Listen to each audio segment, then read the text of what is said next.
Welcome. All right, welcome everyone. Let me see if you all can hear us, see us, and if we're coming through okay before we launch.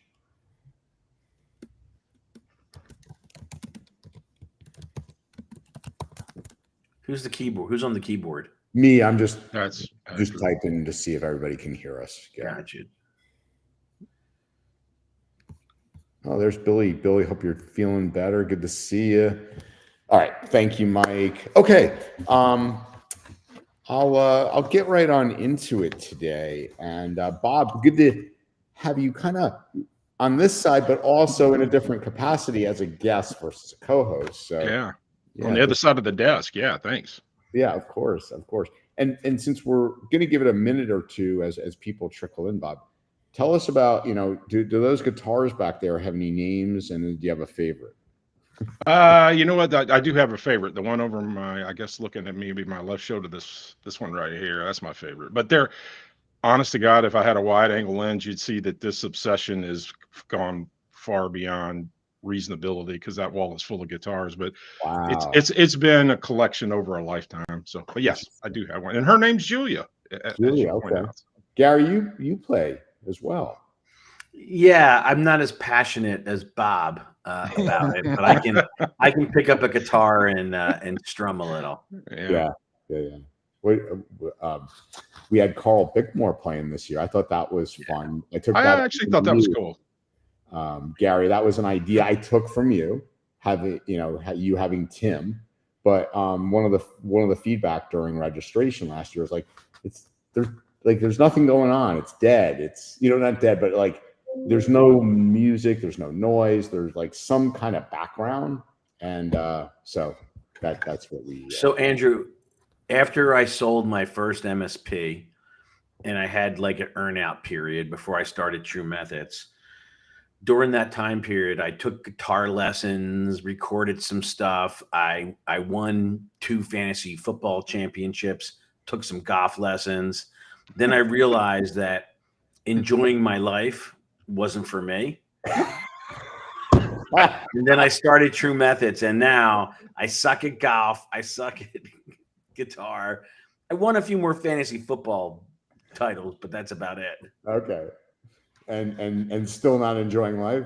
Well, the moral of the story is you got to pick a few things. Yeah. You know what I mean? Fair.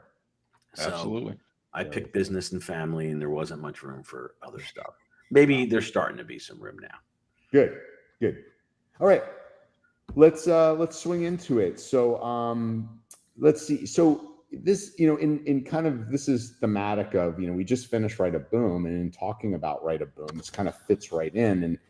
And, Bob, thanks for helping out, looking at, the narrative here, and basically, I'll set the stage that.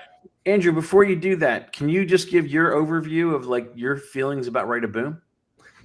Absolutely. Happy to, Bob. Happy to, Gary.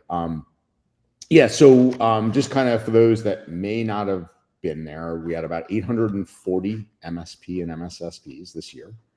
And of all shapes and sizes, some of the biggest, and some, on the other end of the spectrum. It was our first year, Gary, that we changed up the format.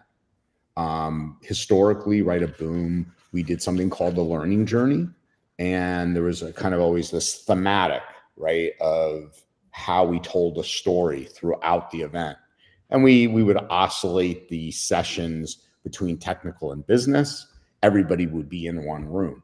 The feedback from 2024 was, you kind of, as Write a Boom, we've kind of gotten to the era where MSPs have fortunately started to mature, at least the ones that come to Write a Boom.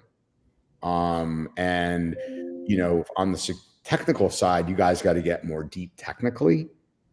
And on the business side, the same, right? And the business folks wanted to get a little out of the technical weeds of that we get into, and some of those. So with that feedback, we brought in some of the top technical trainers in cybersecurity I would argue in the world.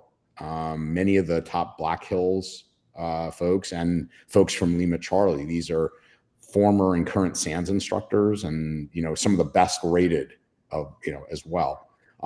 By and large, I think we did really well there, Gar, and people loved it. And then on the business side, we brought in Brent Adamson, and was our keynote speaker. We got to hear him twice. We had a great fireside chat with Bill McLaughlin, who Steve Rivera of Logically, Peter Kajawa, and it went really well. I think I couldn't make it. I had another meeting, but I got good feedback on that. Yeah, that Erica Monroe's on here right now and said it was, of course, outside of your. No, I don't think he qualified it. But he said it was one of the best, if not the best, sales kind of sessions he's ever heard. Yeah, thanks, Eric. I've been pouring my heart out to you for a decade.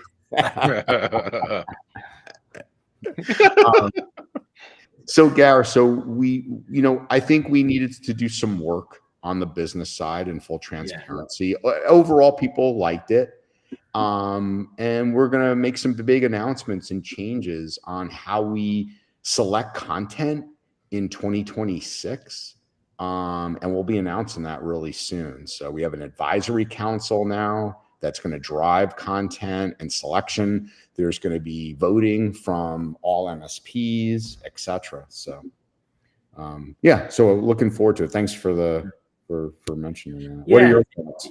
Well, I mean, I think what I walk away with is, one, how hard it is to start, have an event, and even harder to build a community. And, even at 850, as it continues to grow, it still feels grassroots. And I think people like that. And the feeling is it's their community. Mm-hmm. And that's always the goal. That was always my goal at True Methods. I wanted the people to feel that it was their community. And so I just wanted to say good job. And, you have filled a lot of SMBs are better protected, and a lot of MSPs have matured, not just their security posture, but their businesses from it. So good job. Thanks, man. Thanks. And thanks for being a role model for me. Setting the stage for many years. Awesome. All right. So Bob, let's get into it with IR Game. And this is one where I know everybody would be shocked, but Bob, it's kind of hard to get executives interested in, IR planning, right? As we've joked around, but seriously, right, Gary, it's not important until it is, right? And it's despite, statistics and, news event after news event, or their best friend getting ransomed. It seems like an uphill battle on the margin for most. Bob, is that probably a fair way of setting the stage? Yeah. Fact is, and Gary plays a part in this, because the one statement, and this was, I don't know, I've been watching CyberCall for years, right? And this was one of the early, I don't know how many years ago, but the one thing you said that just has stuck in my mind, and I've reused 100,000 times, is, you were talking about talking to someone who owned a company, trying to explain, the risk they were taking on and why it was important. And ultimately you just stared them in the face and says, why do I care more about your damn security than you do? Right. Mm-hmm. And that stuck with me early on, right? Because that's exactly what my evaluation was as it relates to it. And as we kind of talk about this today, we'll kind of talk about how I went from there to trying to because I'm a problem solver, right? I try to debug the problem, think about it from all angles, try to figure out what, how to solve the problem. Right. And so we'll get into that as we kind of talk through this, but you're exactly right, Andrew. It's a top-down thing. We all know that, but no one's figured out the recipe, right? So that's a really good point, Bob. Is that it's funny, Gar, when you think about business, right, and revenue, you can get a business owner's attention, but the risk side of things always isn't as easy, right? Because it's not real. Or perceived, right? Again, we talked about the inherent nature of humans being poor judges of risk.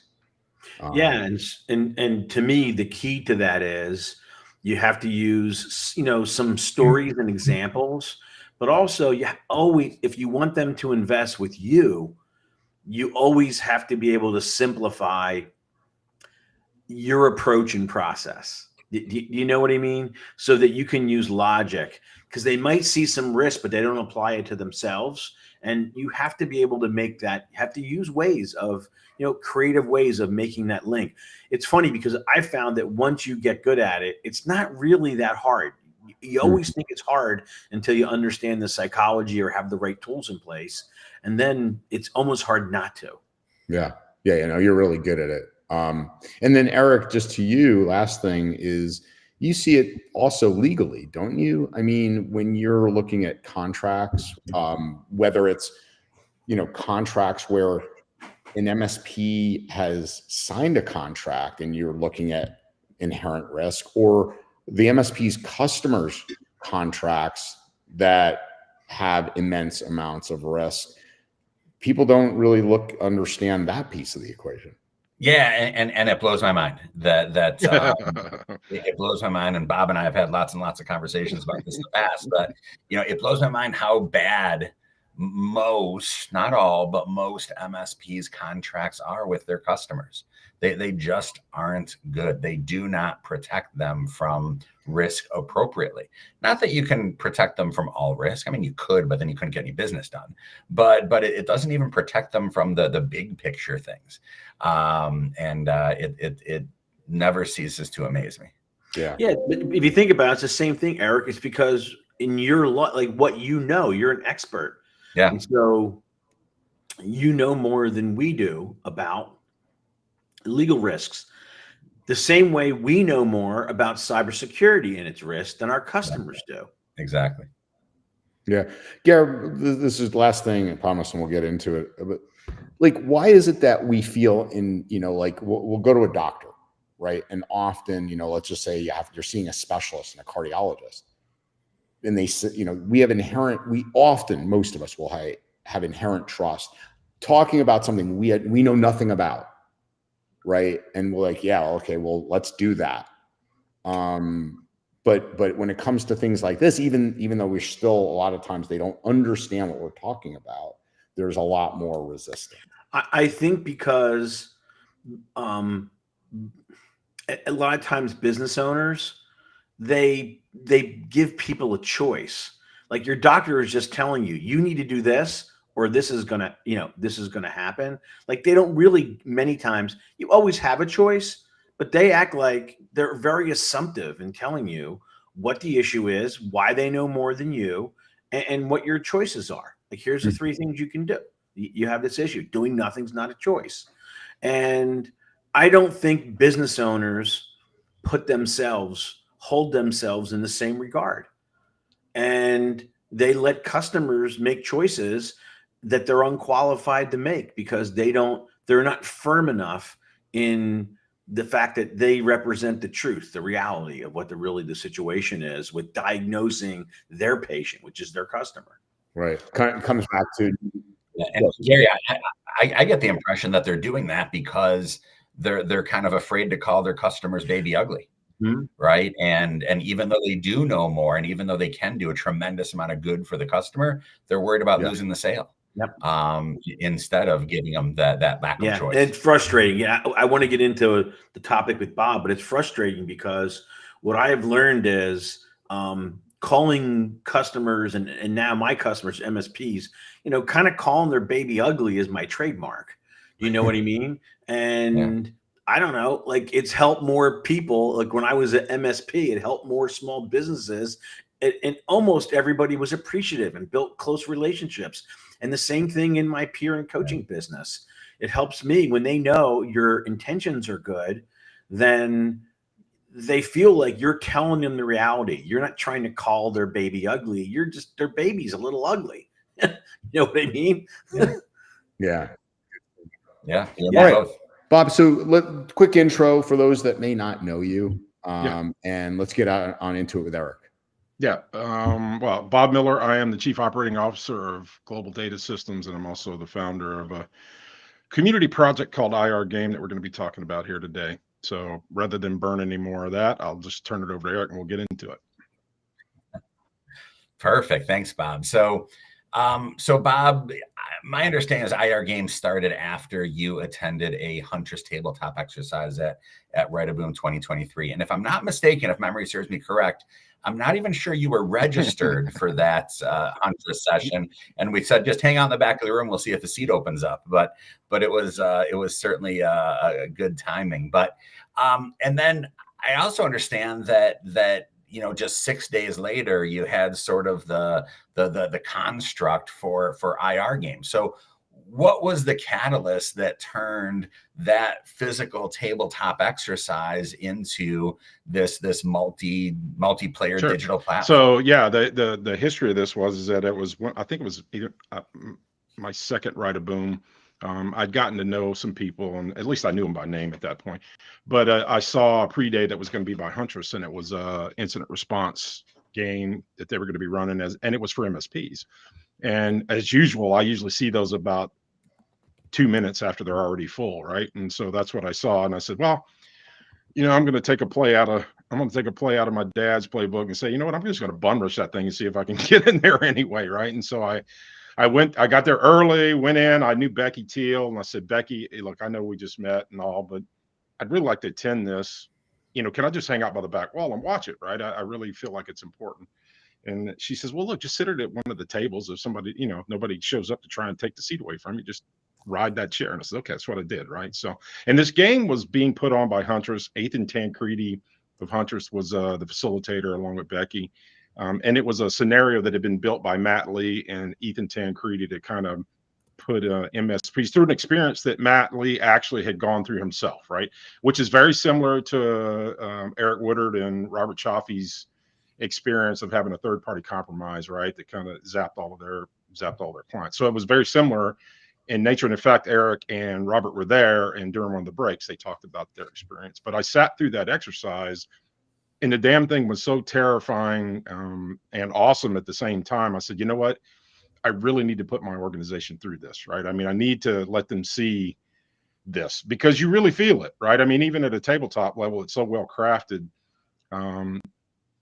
that it really kind of puts you in the moment, right? It's pretty immersive, even at a physical level. So at the end of that session, Eric and them said, hey, we'll give you the materials if you guys want to run that yourself. And so I got a hold of both Matt and Eric, Ethan, and I said, hey, I'd like to do this, but I want to change it up a little bit. I want to put, because they had generic customer names and that sort of thing. I said, I'm going to put my customer names in this exercise. I'm going to put my revenue numbers in this exercise, and I'm going to invite, we got 120 employees, and I had 80 employees take part: finance, warehouse, technical people, everybody.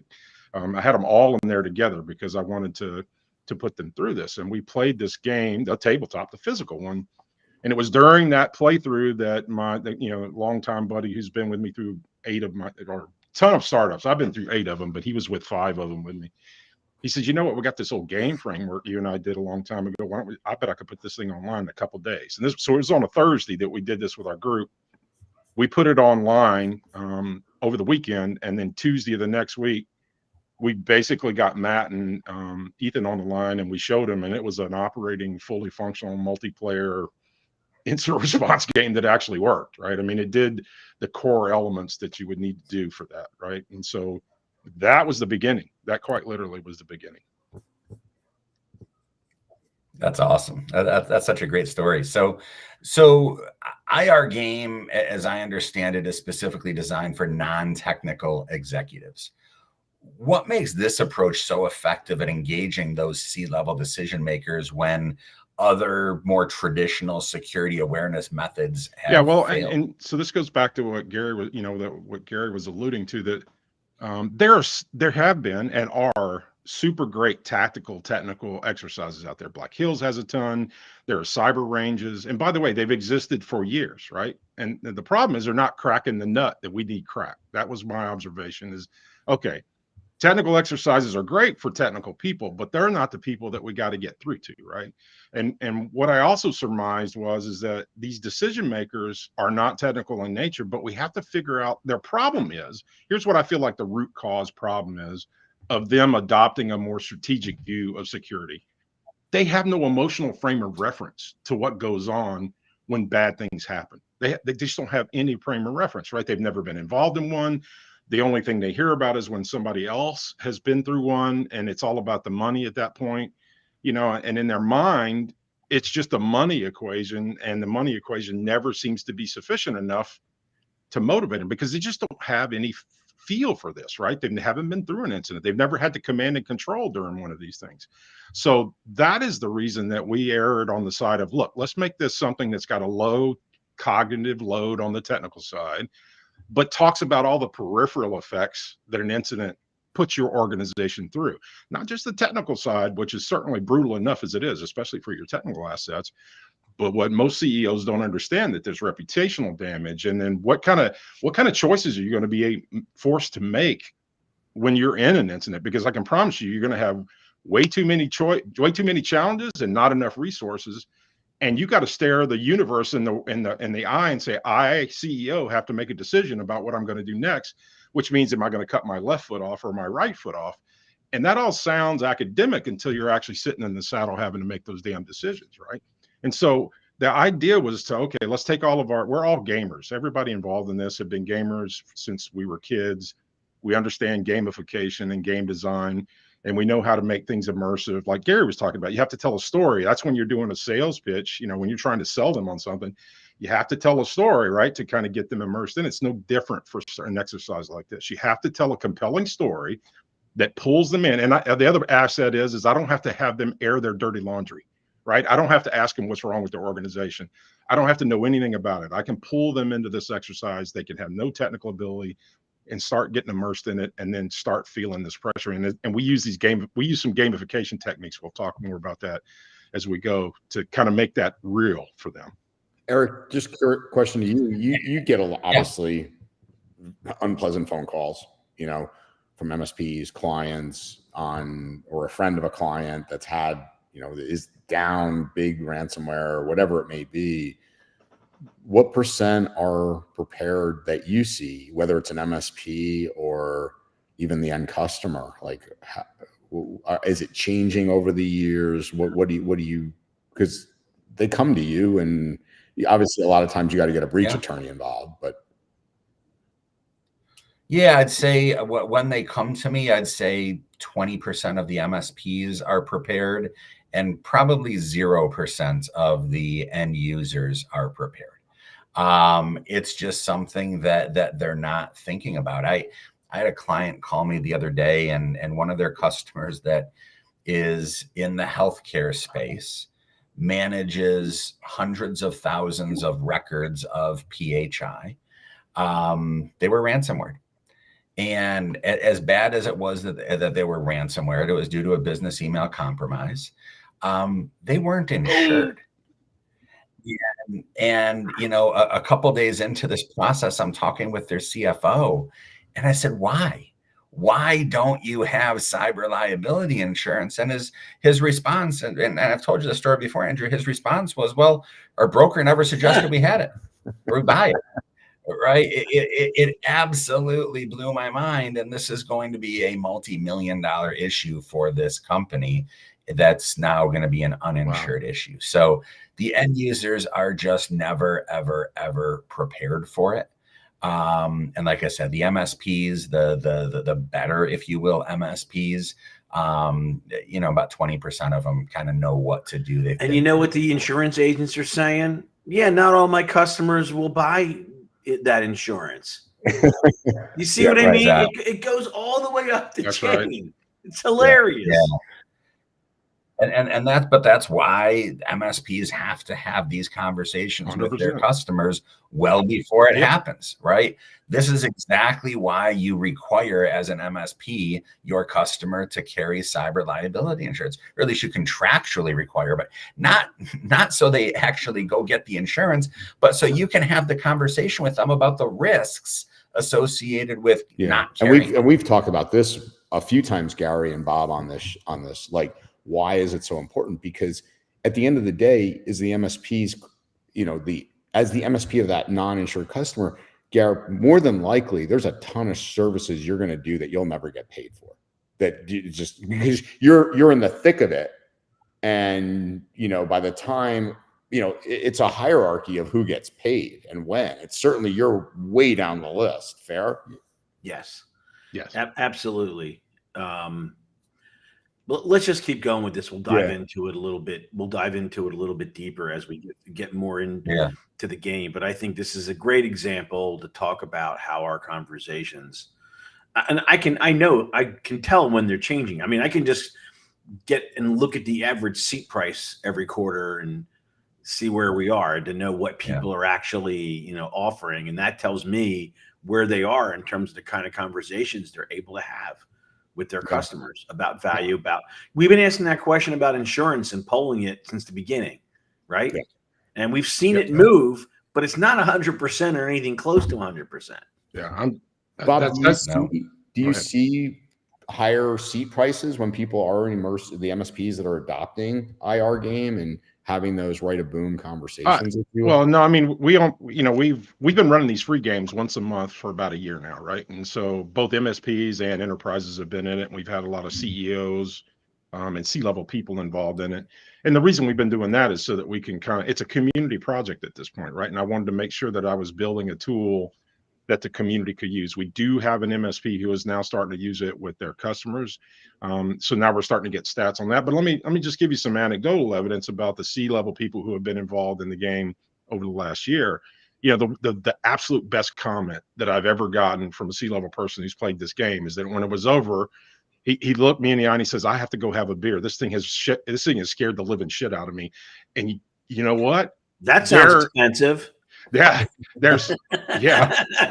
there is what we're after, right? There is the spark. Yeah. There is the spark that we need to have the conversations that need to be had, right? By rattling them, by just shaking the living hell out of them and putting them under pressure.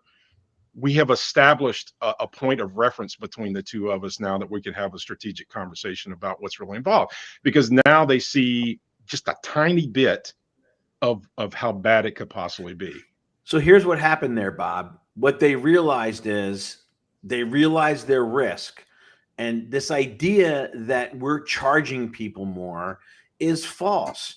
They already have the cost. Yes. They can spend it and pay it and risk, like that guy is realizing that he has, or they can invest it properly and get all of the benefits of.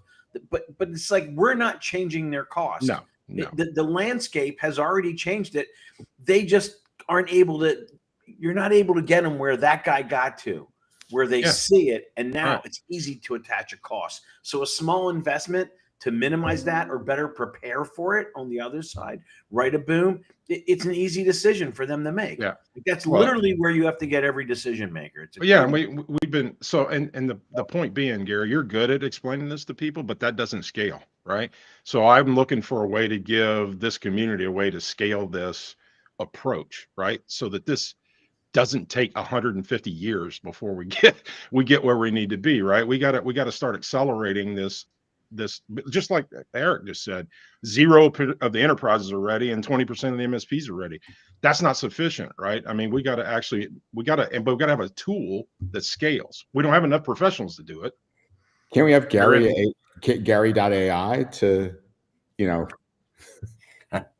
a hologram or something? Yeah, well, we'll talk about AI as we go through this. By the way, the URL is www.irgame.ai for a reason, right? So because again, we're looking for mechanisms to scale. But keep going, Eric. I know the only difference between regular Gary and AI Gary has hair. Go ahead, Eric. So Bob, take us through a typical IR game session. What does it look like? And specifically, how does the game balance both being accessible to non-technical players while also still teaching the valuable incident response because concepts? that's kind of the balance you have to strike, right? So again, we start these games by immersing them in more or less a profile of a company that is the one that's experiencing the incident, right? So it has to be a compelling, believable story, right? So we do that to begin with, because you got to set it up. You got to bring them in. The other key element of what we do is people in the game actually have roles. And what I mean by roles is this is not me flashing a bunch of stuff up and then reading it and shaking their head yes or no. They actually have to be active in the game. In other words, there's usually an executive, there's a CFO, there's a technical expert, there is a communications expert. Those people actually have roles. So when they join the game, I assign them a role.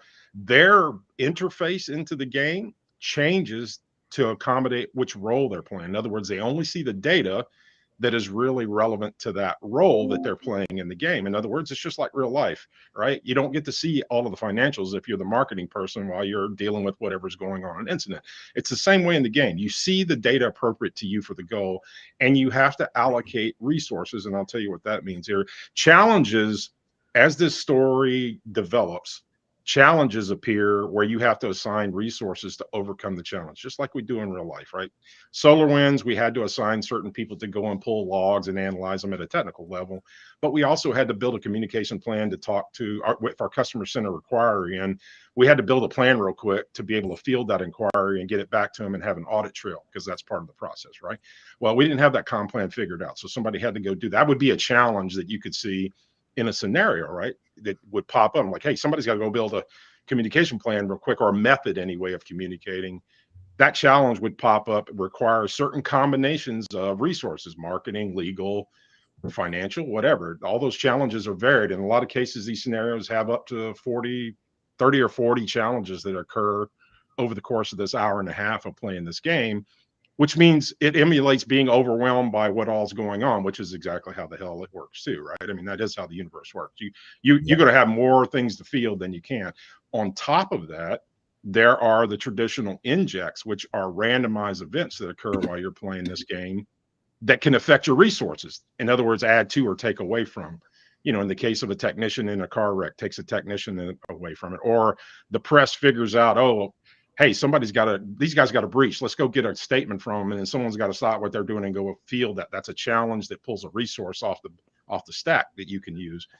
And then there's a timer. The biggest thing is there's a timer running the entire time. So each one of these phases have a countdown timer, and it is going towards 0 every time you're in the process of looking at the next event, right? And then when you get to the allocation round, that timer's running again. You only have so much time to allocate, which means you've got to make strategic decisions as it relates to this challenge you're in a finite amount of time, which means you get all of these people. They have to learn to communicate really quickly. They got to learn how to actually allocate resources and deallocate. We don't give them a big demo in the front, because that emulates not having your IR plan and not knowing what the hell's going on. So there's chaos at the beginning of these things. So literally we simulate each part of that and emulate that. And it's just a multiplayer online game. So they can be wherever they are in the universe and be taking part in this thing. But that's how we balance, you know, because again, these challenges are related to the peripheral things as well as the compliance issues that come up related to this if you're healthcare wise. And during this, we ask questions to provoke discussion. We'll talk about, hey, do you have an MSA? Has it been looked at by a professional who understands MSA? So these questions are layered into every round as well. So there's a story, there's questions to get discussion going, then there's an allocation round where people have to actually go and allocate resources. And so that's the mechanism, and a timer that is relentless. If you got to go to the bathroom, there's no putting it on pause, because life doesn't give you a pause button. So get off your ass and go do whatever you got to do and get back, because while you're gone, nobody's making decisions on that resource, right? Which is exactly how it works. Yeah. So Bob, you've been running these free games, I think you said, for a little bit over a year now. What's been the most surprising feedback you've received from participants, particularly from those C-level execs who have previously been reticent to get involved in the cybersecurity conversation? You know what? There's several. One is my favorite, as I told you, is they want to get a stiff drink because they've had their they've had their ass handed to them, and they're going, oh my God, I got it. This is way worse than I really thought about. And that's the one I like hearing about. But the other thing that has been really interesting is they come back and play again. They don't just do it once and walk away from it. We get a lot of replays from these people. They come back and play a different role, because they want to see it from a different angle. We also have, by the way, even though it's non-technical, we've had a ton of technical people. In fact, I would say probably over half of them have been technical that have played it. And the best comment I get from them is, I had no idea what other decisions were going to have to be made as a part of working this holistically as an incident, right? They only see the parts that are right in front of them. They don't realize there's all these, well, what about employee morale? Because you know what I mean? Because if you've lost employee information, what about employee morale? How are you going to deal with that? How are you going to deal with the stress of the employees after they've been underwater working 24/7 for four days solid, right? When should you use third-party assets? All of these things play out in real time in front of these folks. And so those are the comments the first one, the very first game we played, the absolute best one I got, when we played it and got to the end of it, this was a guy there was a person playing who was not an MSP, is really part of a county government. And I said, I know this really didn't apply to you because the first one was an MSP scenario, but I hope you got something out of it. He says, dude, I got 3 pages of notes. It didn't make a damn bit of difference that it was an MSP deal. I've got 15 sites. This could happen to me just like that. And I've got 3 pages of notes, and we got to get moving, right? We've also had a player, and Stephen, somebody just brought it up. We had a player who had a stress ring. It come back and played twice, but they had one of those Aura stress rings on, right? And so they played it the first time, and then they sent us the screenshot of their Aura ring and the stress level on it. They came back and played it again, sent us a second screenshot of it, and it was lower. The stress level was lower and it was a different exercise. The stress levels is lower, right? So just the fact of going through these things actually has value, both on an emotional level, but also from just a preparation. Maybe that's what you do on a sales call. You give the prospect a Aura ring, you monitor it, and then once their stress level gets up, it's like, stop talking and ask. Yeah. So Gary, I'll turn over to you. How long does it normally take to run through the scenario? What's the total time? Well, we've tried it, Gary. We've tried a couple different lengths of games, but the one we played ones that were an hour, but in reality, those were too quick, and nobody really got enough engagement out of it. And we've run them 2.5 hours. And other than people being afraid to actually schedule that, it wasn't really a problem, because I got to be honest with you, once this thing starts, nobody asks about how long it's taken anymore. I mean, it's like a roller coaster ride.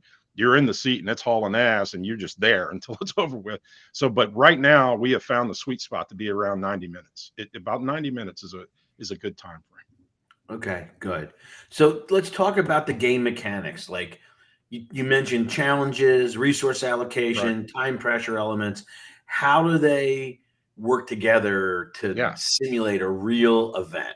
Yeah, well, I mean, it's really interesting, because again, it's just like since a lot of us, we are all subject matter experts. I mean, you got Matt and Ethan, myself, there's lots of people who have been through lots of incidents that are a part of this group. And so we know a lot about how these things shake out, right? So this process works almost just like collectively what we feel like is kind of the standard operating procedure, which means they start kind of slow with very little information, right? But you understand the company you're in, you understand the situation you're in, but then it's very little information at the beginning, and then you got to start asking questions, right? And then the early challenges are pretty straightforward, because they're about gathering telemetry to figure out what the hell's going on, right? You don't know if it's a big problem, a little problem. So those challenges emulate that by being pretty straightforward at that point, right? And then as that story develops, those challenges get harder. But the mechanics inside of the game, we've built this framework to where we can do things like some of these challenges, because there are more than you can actually work at any given time. Some of these challenges, if you don't touch them within a certain amount of time, they get harder, right? Which is like real life, right? In some cases, if you don't go field a particular problem, let's say the press problem, just an example, if you don't deal with that, with the press, then they start making up their own damn stories, right? And that gets harder in reality. In real life, that winds up getting harder. More people are asking questions.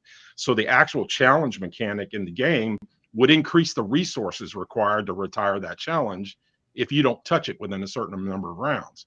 And so there's all these little subtleties that we can play out as you go through this game about, well, if you didn't touch that, that's one of those ones that can get worse, right? If you don't touch it. And then there is the randomness of the injects that can alter the gameplay too. An inject can actually add an additional challenge randomly that's in line with the scenario, but can add it randomly. So there's all of these unknowns, just like in real life. You don't know what curveball you're going to get thrown at any given time. So we've emulated that by having some random number generation that is a part of the overall mechanic to do injects and to do additional challenges as you kind of go through this. And we use these timers to really great effect, right? Because we don't let you have enough. We keep the pressure on you. The entire time this is going on, there's time pressure, and you're trying to get through this. And there's also a scoring mechanic that kind of shows you how you're doing against a baseline. Like how much is your reputation taking a hit? How much is your revenue taking a hit? How much is your morale taking a hit? there's feedback. Like every challenge you retire either positively or negatively impacts those sliders, right? About these elements of your basic company.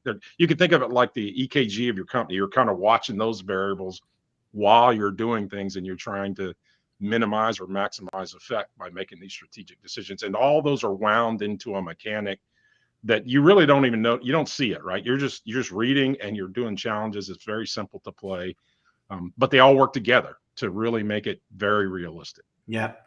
So you have scenarios: ransomware, business email compromise, cloud compromise. When you think about like non-technical folks, is there any of the scenarios that it create, like it really tend to create an aha moment that you've seen? Yeah, I would, the one that's the biggest one is the ransomware one for sure, right? Because especially when you got a multi-site sort of a situation set up, because in reality, most people do not think in terms of their entire reach of their organization. They think in terms of where they sit for the most part, right? And I've seen this over and over again. When you get into one of these multi-site ransomware events, you know, where you can have real lateral movement across all these different sites, it's just something most people have just not considered. Like, which site are you going to fix first? You know, have you prioritized? Because some of these may have critical business aspects that are different than the other aspects of the rest of those sites. And if you have not thought through or done a data mapping or, you know, an IT assessment mapping about what's critical and not, that's usually about the first time they start going, oh hell, what are we going to do? Because we got 3 critical sites that need to be up, but I only got resources for 1 or 2. Which one am I going to choose? They don't have a BIA, right? Yeah, right, exactly. So they, you know, that early on was immediately where people were going, oh shit, I ain't got enough to do. I ain't got enough to work with here. What am I going to do? That tends to rattle people who, especially the C-level people. They all operate under the illusion that they've got more than enough to handle whatever comes along. And that is just, we all know that's patently false. That's not how it works when you get into these things. So Andrew mentioned you've had some MSPs use this like as part of their process for business development. Right. I don't know whether but both with prospects or with customers. Right. Can you talk a little bit about that and like the value of hosting these sessions for customers or prospects? Yeah, I mean, early on when we had MSPs play the game, you know, the first they were very early and say, hey, when can I start using this with my customers? It wasn't really the intent. We were just trying to build, honest to God, this was really an accident that it caught fire. we did this, we put it online, we tried it with a few people. They kind of lost their mind about how they loved it. We tried it with another group of people. They lost their minds about how they loved it. And we says, okay, well, maybe we're onto something. So we've been developing the tool now for, like I said, about a year, but we're to the point now where we've got a great user interface and we've got enough of a depth of bench of scenarios that we do have people saying, hey, we'd like to use this with our customer base. We also have MSPs. In fact, we got one in South Africa that wants us to run it with his MSP so that they can get better. But we're starting to see a lot of, and enterprises, same thing. When can we run it with our company? But we're starting, you know, it's now a tool that I feel has gotten mature enough that we can put it in front of MSPs to use either with, look, if it was me, I can tell you what we do with it. It's independent of global data system, but we have prospects that we send to it, right? They come play the free game. We've also picked up, GDS has picked up actual customers from playing the game. So it's not a theory that this works. It really is playing out that it works. So now we have MSPs. We have, like I said, we've got our first development partner, MSP, who is running it. In fact, this month they're going to be running it with their customers as a part of their process. So we are at the beginnings of turning this tool loose to a broader audience. Yeah, how many MSPs have used it? Well, no, we only have the one that's using it with their customer base, but we've had have used it themselves. Oh, you know what? I don't know, Gary. I mean, we put between our live events and our free events, we probably had 1,000 people through the process over the course of the year. And out of that, I would say there's probably about 20 or 30% of them were MSP related persons right off the bat. And you know, it's mostly because the people who view the live streams are not necessarily MSPs. That's the reason it's kind of skewed that way. I would say out of the free games we do, it's probably over the majority of them are MSP related. I got some ideas not appropriate for the call, maybe I'll get with you offline. Sure. My brain is turning. Yeah. Oh, yeah. It will be. And I'm sure. Yeah. My horrible OCD. All right. Fair enough. So next question I want to ask is, so this has been like, really, like you said, it's been a community event, right? It's been the community development of Yeah. it. Right. How has that influenced what it is today? Right. That's different than having a startup and a team and developing a product. It's different, you know, and I've seen it before. So how does that inform it differently? Well, I've learned over the years, because again, I've been in a lot of startups over my career, right? I mean, about 8. This is going to be the 9th probably. So what I've learned is that if you're going to do something that has a value, you really have. I find that building and developing these things in the open is what really drives the underlying value for it in the long term, right? Because what you're doing is, especially if you're trying to solve a business problem for a group of people, you need those people involved in the development process. And here's the other thing: you have to be doing something that people love so much that they want to be a part of it. That's the other thing. So to give you an idea, there's a dozen people who are volunteers on this, and over half of them have been meeting twice a week for an entire year working on this as volunteers. So when do you get participation like that? When you're doing something that we all know is meaningful, right? That's a really good lesson. You know, I mean, certainly having a community, for me, we wouldn't even have developed my IT process if it wouldn't have been because it was a kind of our community had gotten there. You know, I was telling a story today, and like, this is how important the orientation of customer feedback versus a community involvement. You know, when I first invested with Aaron at Roost, it wasn't the investment of the product that people see today. The thesis was to build a SOAR. The same way he had brought a SIM down, he was going to bring SOAR down. And that's what I, invested in. And it's only because the first thing he did was he created a community around it, not just for feedback, but to actually have, be part of it, is what led there. So it can change the whole orientation of something. And it's a fine line between feedback and community. They are two different things. So very much so. Yeah, that's super interesting. The last thing I had, and I want to make sure there's some time for Andrew, is tell us about the post-game reports and how they're valuable. Yeah, so we just added this feature, because we add things monthly as we kind of work through this. Because, by the way, this is a nights and weekends project for all of us. We actually have real jobs. Believe it or not, being a COO of a big MSP, MSSP takes a lot of time. So, but we work on this nights and weekends. But one of the new features that we added was this after game report, and basically what it does is give the participant, all of the relevant elements of that scenario and guidance on things that they could be looking into for themselves about how they can improve their organization. So it's kind of a reference document for that scenario for that person who's played. And at the end of this month, we're also adding, this is a technical ad that we're doing this month. They're going to be able to take notes in the environment while they're playing the game, and their notes will show up on their after action report so that they can actually say, hey, I need to go do this and I need to go do that. And it'll show up in their after action report. So they'll get this really great handout about, hey, this was a cloud compromise. Here are the relevant pieces of information you need to know about how this went down, things you could go look at to help you prevent something like this. So they get an artifact in hand, plus they'll have their notes related to it. Whatever notes they took about action items they need for themselves.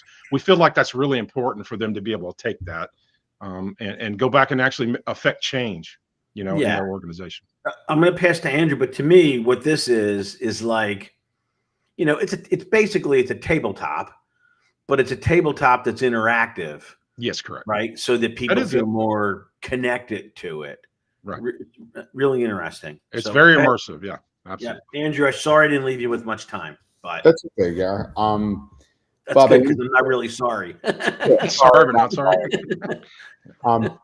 Bob, just a follow-up question for those non-technical reports. When we do when we do tabletops, one of the things hope, right, if they're done correctly, is the the post evaluation, right? And what we could have done better, where we fell down. Right. But you mentioned putting in notes. Have you considered putting in just maybe a little simple rating system? And what I mean by that could be a 1 to 5 star. Like in this part of the exercise, let's just say I absolutely clueless. We were flat here. We would have gotten our ass kicked. Like easily put a 1, a 1 star, no star. Yeah. Just a thought. Well, no, we actually, at the end of the game, we send an email to everybody, and there's a testimonial thing where they can put in, their feedback as it relates to it. And there is actual stars where they can kind of rank it. We do that and by the way, after the game, we all get in a big room. It's on Zoom. We pull everybody into a room together and we say, hey, what did you learn? What did you like? What did you dislike? We're recording those sessions, right? So that we can get that feedback and actually action on it as well. Because I like hearing it from them, when they say, well, I didn't like this part about it, or this made it really hard. It's interesting because a lot of what they bring up are things that we have left in there to make it intentionally difficult. That's probably some of our biggest debates is, hey, we can make it a lot easier for them to play, but that's not the point. The point is it has to have a certain level of tension. And so we're always balancing that tension with ease of use. We just want to be not annoying. So we that's what we're trying to do, is to keep the customer's not always right, Bob. In fact, in our that's right. They're usually wrong, and we're the ones that have to tell them. One of my favorite statements in the world is the customer's not always right, but they're always the customer. And that's how you should treat them, right? But in the end, we're the subject matter experts, and we're the ones that are trying to make this work. So I agree with you. Yeah.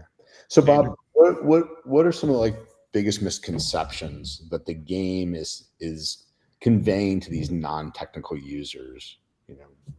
Well, I don't know. I think it's overcoming some misconceptions, right? I think that's really what it does, is that when they come into this, they're thinking this is more of a technical, regardless of how technical it is, they're thinking it's going to be nerdy, right? I mean, they come into it thinking, hey, this is going to be nerdy. I'm not really going to get anything out of this. But as they get into it, they start realizing that the peripheral decisions that are involved in this have nothing to do with technical aspects of their organization. It touches all angles and corners of your organization, and the decisions you have to make are ones that you have never even contemplated until you've been in that situation. And so, all the feedback we get, we keep incorporating into, flushing out these scenarios. And the more we do, I can tell you, I played it 15 times or more than that because of the live event. I learned something every damn time I play it with different people, because they have a different perspective, right? And that's the value of that it represents. In the end, we're just going to have, we're going to have a system that has input from thousands of people who have both been in it and not in it. And so that's a collective amount of knowledge that is, has got real value to everyone. And by the way, you can use this system, and we are using it for other things in cybersecurity. We're doing emergency response for the state of Louisiana. We're doing there's an agribusiness group up there that needed physical security scenarios.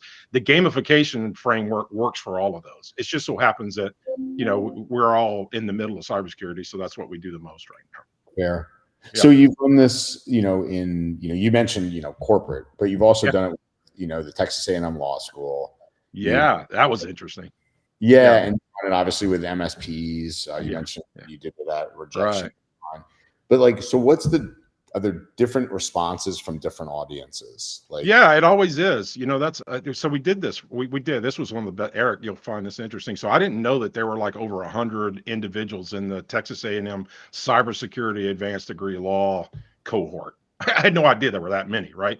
Going down that path. But they asked us to run a live session for them, which means we had about a half a dozen of their students play it, and then everybody else was watching the stream.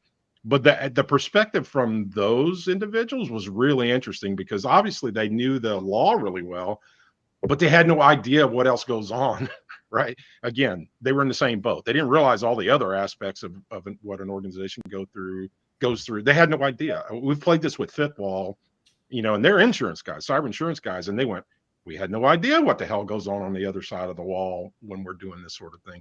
And so in doing it with these diverse groups, we get so much great input about, peripheral edge cases that when they see it, they see something completely different than, a security person might see or an enterprise might see. It's really interesting. Sure. And then, so what's the future like, Bob? What are you adding, new features? You mentioned some new features like the report. Right. Yeah. Are there others in the pipeline? And yeah, we've got a list.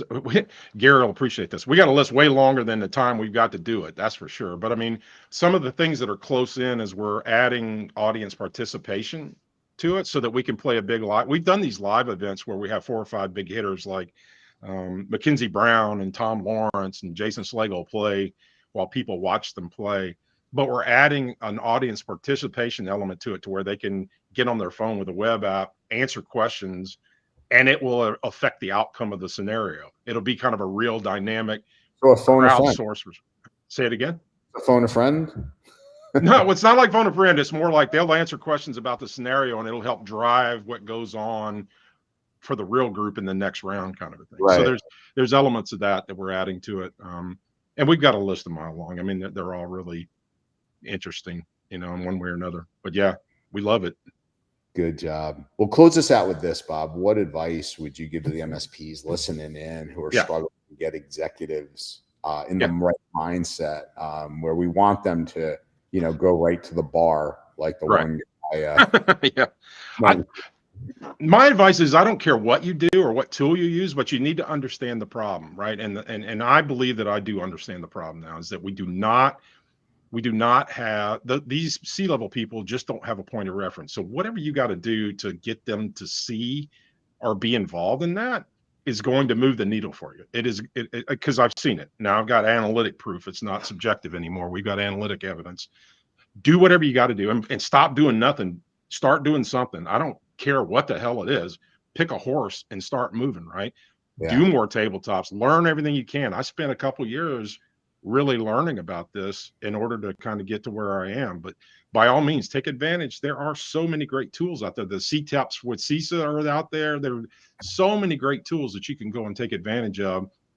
This is a way for you to get that strategic conversation with your customers. And by the way, vendors should be pouring gas on us as fast as they can, because what happens when our MSPs have these strategic conversations, they're going to sell more and do more service. And when they do, it's going to sell licenses and it's going to help the entire ecosystem, not just the MSP, not just the enterprise. It's going to help the entire ecosystem.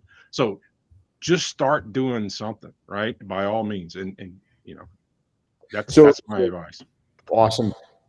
Gary, I know you got to close this out. I know you got a hard stop at 2. Maybe wrap us up from your thoughts on the impact you see. What potential all-in seat price impact do you think if you start incorporating this kind of stuff? Because you mentioned many times on this call, you're seeing for the first time NRR start to fade, have a diminishing return. Yeah, so that percentage, right, is going down. Some of those projects, especially companies at scale. When you're smaller, you do onboardings, and every onboarding relative to the size of your company, can keep it going, but it's masking, what's going on. Look, I'll sum it up by saying we need to find any way we can to have our customers understand risk. When I do role plays in front of my peer members, after I try to uncover some like pain and risk, I'll then test it by saying to the prospect, like, on a scale of 1 to 10, when you're thinking about your potential risks in your business related to this, are you at a 10 where you go home and sleep like a baby, or are you at a 1 where it keeps you up at night? And no one ever says 10 or 9 or 8.